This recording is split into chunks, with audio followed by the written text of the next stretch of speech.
मध्य प्रदेश में राज्यसभा चुनाव को लेकर लगातार गहमा गहमी देखने को मिली है, तो वहीं एरोप्लेन से सवार हुए विधायक को वापस लौटना पड़ा।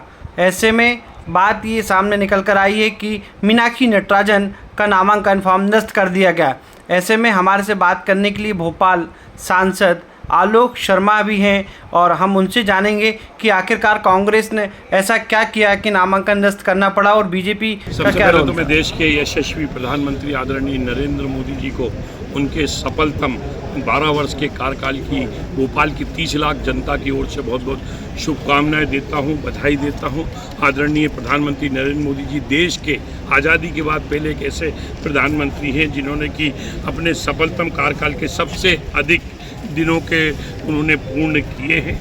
आज भोपाल के जो पुराने भोपाल का गुफा मंदिर है, गुफा मंदिर के ऊपर प्रदेश के यशस्वी मुख्यमंत्री डॉक्टर मोहन यादव जी और सभी कार्यकर्ताओं की उपस्थिति में भारतीय जनता पार्टी के जिलाध्यक्ष नवीन जती जी, हमारे जिले के प्रभारी यशवंत हाड़ा जी और सभी कार्यकर्ताओं की उपस्थिति में सुंदरकांड का पाठ किया और भगवान हनुमान जी से यही प्रार्थना करी कि हमारे देश के यशस्वी प्रधानमंत्री दीर्घायु हों, शतायु हों और इसी प्रकार से देश को आगे ले जाने का वे काम करते रहे। आज पूरे देश के अंदर भारतीय जनता पार्टी के कार्यकर्ता देश भर के मंदिरों के अंदर प्रधानमंत्री दीर्घायु हों, शतायु हों, उसके लिए सभी कार्यकर्ता सुंदरकांड का पाठ करके, हनुमान चालीसा का पाठ करके उनको दीर्घायु होने की कामना कर रहे हैं। मीनाक्षी नटराजन का फॉर्म निरस्त हो गया है। ऐसे में कांग्रेस सवाल उठा रही, निर्वाचन आयोग जा रही, शिकायत करने जा रही है। देखिए, गलती, जगदीश जी एक मिनट, गलती किसकी है इसको देखना चाहिए। कोई भी चुनाव, चाहे सरपंच का चुनाव होता है, पार्षद का चुनाव होता है, विधायक का चुनाव होता है, महापौर का चुनाव होता है, सांसद का चुनाव होता है, सबसे पहले हर राजनीतिक पार्टी का एक विधि प्रकोष्ठ होता है, एक लीगल, उसके अंदर सारे वकील बैठते हैं, वो फॉर्मों को देखते हैं। तो मीनाक्षी नटराजन तो कांग्रेस की पुरानी वरिष्ठ नेत्री हैं, तो सांसद भी रह चुकी है, क्या फॉर्म भरना नहीं आता? मेरा ये मानना है कांग्रेस खुद नहीं चाहती थी कि मीनाक्षी नटराजन सांसद बने, इसलिए उनके फॉर्म को त्रुटिपूर्ण भरवाया गया। अगर आप सांसद बनना चाहते हैं, देश के सबसे बड़े लोकतंत्र के मंदिर में जाना चाहते हैं, तो भारत के निर्वाचन आयोग ने जो जानकारी मांगी है वो जानकारी दीजिए ना। तेलंगाना के अंदर इतना बड़ा आपराधिक प्रकरण आपके ऊपर पंजीबद्ध है, उसके लिए सम्मन आपको जारी हुए हैं, इसके बावजूद भी आपने फॉर्म के अंदर जानकारी नहीं दी। मेरा मानना है कांग्रेस के जो प्रदेश अध्यक्ष है जीतू पटवारी नहीं चाहते थे कि मीनाक्षी नटराजन सांसद बने, राज्यसभा में जाएं।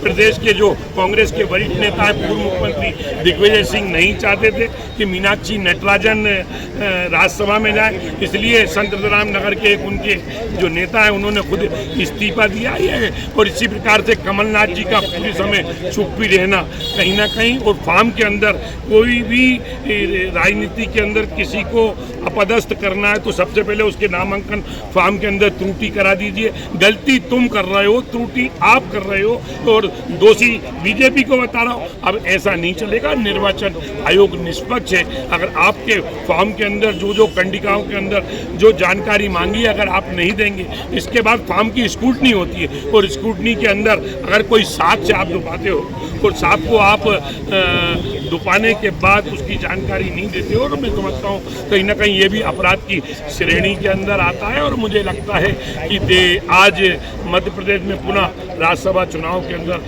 भारतीय जनता पार्टी के तीनों जो प्रत्याशी हैं वो सांसद के रूप के निर्वाचित होकर राज्यसभा पहुँचेंगे। मोदी जी को बड़ा गिफ्ट दिया है 12 साल के तीनों सांसद। नहीं, तीनों, देखिए तीनों सांसद, हम तो 2 के ऊपर बोल रहे, हमारे तो निर्वाचित होकर आ ही रहे थे। तीसरे सांसद का हमने प्रत्याशी महेश केवट जी, जो कि भारतीय जनता पार्टी के बहुत जिम्मेदार और समर्पित कार्यकर्ता हैं, मांझी समाज से वे आते हैं, उनका फॉर्म भरवाया था। कांग्रेस के लोग कि ये सोची समझी साजिश थी, उनकी रणनीति थी। इधर एयरपोर्ट के ऊपर फ्लाइट से जाते हैं और इधर फॉर्म के अंदर गलत जानकारी भरते हैं। तो मुझे लगता है कि हमें निर्वाचन आयोग पे पूरा भरोसा है। आपको पता था कि ये फॉर्म निरस्त होने वाला है सत्ता से खड़ा किया, आपके पास वोट बैंक था ही नहीं, 10 वोट कम थे। देखिए, ये तो जानकारी फॉर्म में कौन क्या फॉर्म भर रहा है ये किसी को थोड़ी पता लगता है। ये तो फॉर्म की जब स्क्रूटनी होती है और स्क्रूटनी के अंदर जो अधिकारी बैठते हैं, जब उस फॉर्म के अंदर आप साक्ष्यों को गलत जानकारी दोगे, वो जानकारी को आप छुपाओगे। तेलंगाना प्रदेश जो हैदराबाद, उसके अंदर इतना बड़ा आपके ऊपर आपराधिक प्रकरण पंजीबद्ध है, आप खुद बने। तो मुझे लगता है कि मीनाक्षी नटराजन को देखना चाहिए वो कांग्रेस के कौन कौन से नेता हैं जो उनको नहीं चाहते थे। केवल सोनिया गांधी और राहुल गांधी के चाहने से कुछ नहीं होता। मध्य प्रदेश में भी कांग्रेस के बहुत से बंटाढार बैठे हुए जो नहीं चाहते थे कि मीनाक्षी नटराजन राज्यसभा करें। बिल्कुल। देखिए, कांग्रेस वहीं रात भर निर्वाचन आयोग के सामने खड़ी है, तो वहीं बीजेपी के देखिए लोग जलेबी और पोहा का आनंद ले रहे हैं, क्योंकि जो चुनाव की एक बड़ी समस्या थी वो अब दूर हो गई है। कहीं ना कहीं हमें तीनों सीट जा चुकी है। तो ऐसे में कांग्रेस अब केवल कोर्ट का सहारा ले रही, निर्वाचन आयोग को शिकायत कर रही, लेकिन बीजेपी के नेता यहाँ पोहा और जलेबी का आनंद भी लेते नजर आ रहे हैं। प्रियंकी शर्मा के साथ विवेक शर्मा, स्वास्थ्य एक्सप्रेस, भोपाल।